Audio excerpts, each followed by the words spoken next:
છેલ્લા એક અઠવાડિયાથી તમે ન્યૂઝ સાંભળતા હશો કે કફ સિરપ આપવાથી અમુક બાળકોના મોત થઈ ગયા. મિત્રો, હકીકત એવી છે કે બાળકોના દુઃખદ મૃત્યુ કફ સિરપના લીધે નથી થયા, પરંતુ એ સિરપમાં વપરાયેલા ડાઇઇથાઇલ ગ્લાયકોલ નામના કેમિકલના લીધે થયા છે. એ કફ સિરપ બનાવતી કંપનીઓ સિરપના જે પણ સ્ટાન્ડર્ડ સોલ્વન્ટ એટલે કે સિરપમાં રહેલી મેડિસિનને ડિઝોલ્વ કરવા માટે જે સોલ્વન્ટ વપરાતા હોય એના સસ્તા ઓલ્ટરનેટિવ તરીકે એ લોકોએ ડાઇઇથાઇલ ગ્લાયકોલ વાપરેલું. અને ડાઇઇથાઇલ ગ્લાયકોલ એ એકદમ ટોક્સિક ઇન્ડસ્ટ્રીયલ ગ્રેડનું કેમિકલ છે, જેનાથી કિડની ફેલ થઈ શકે છે, બેભાન થઈ જવાય છે, મલ્ટી ઓર્ગન ફેલ્યોર થઈ શકે છે અને મૃત્યુ પણ થઈ શકે છે. આ કફ સિરપ બનાવતી કંપનીઓ ઉપર ડ્રગ ઓથોરિટી ઓફ ઇન્ડિયા અથવા તો બીજી જે પણ સરકારી સંસ્થાઓ હોય એમની જવાબદારી બને છે, નહીં કે પ્રિસ્ક્રિપ્શન લખવાવાળા ડોક્ટરની.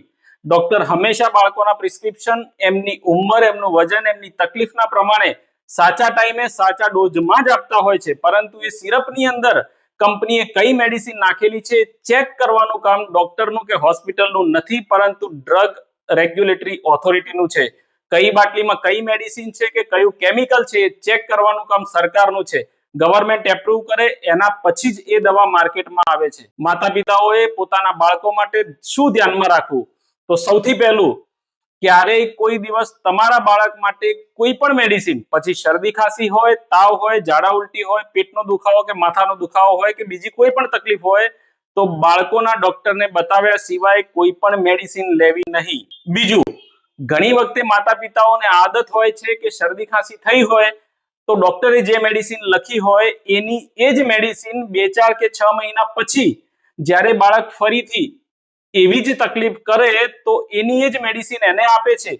આવી ગંભીર ભૂલ તમે ક્યારેય કરતા નહીં. ત્રીજું, ઘણી વખતે માતા પિતાઓ સામાન્ય શરદી ખાંસીમાં બાળકોના ડોક્ટરને બતાવ્યા વગર સીધા જ મેડિકલ સ્ટોર અથવા તો ફાર્મસીમાંથી શરદી ખાંસીની દવાઓ લઈ લે છે, જે બિલકુલ યોગ્ય નથી. અને ચોથું, બાળકોની દવાઓ એમની ઉંમર, એમની તકલીફ અને એના વજનના આધારે અલગ અલગ હોય છે, એટલે દવાઓ હંમેશા બતાવ્યા પ્રમાણેના ડોઝમાં જ આપવી. અમે ઓપીડીમાં કેટલીય વાર એવું જોયું છે કે શરદી ખાંસી અથવા તો તાવની દવાઓ માતા પિતાઓ ચણા મમરાની જેમ આપતા હોય છે. જેમ કે થોડો તાવ હતો તો થોડી દવા આપીને, વધારે તાવ હતો તો વધારે દવા આપી, અથવા તો વધારે ખાંસી હતી એટલે દિવસમાં 5-6 વાર દવા પીવડાવી દીધી. આવું કરવાથી તમારા જ બાળકને નુકસાન થાય છે. જો આ માહિતી તમને ઉપયોગી લાગી હોય તો બીજા માતા પિતાઓને શેર કરવાનું ભૂલતા નહીં.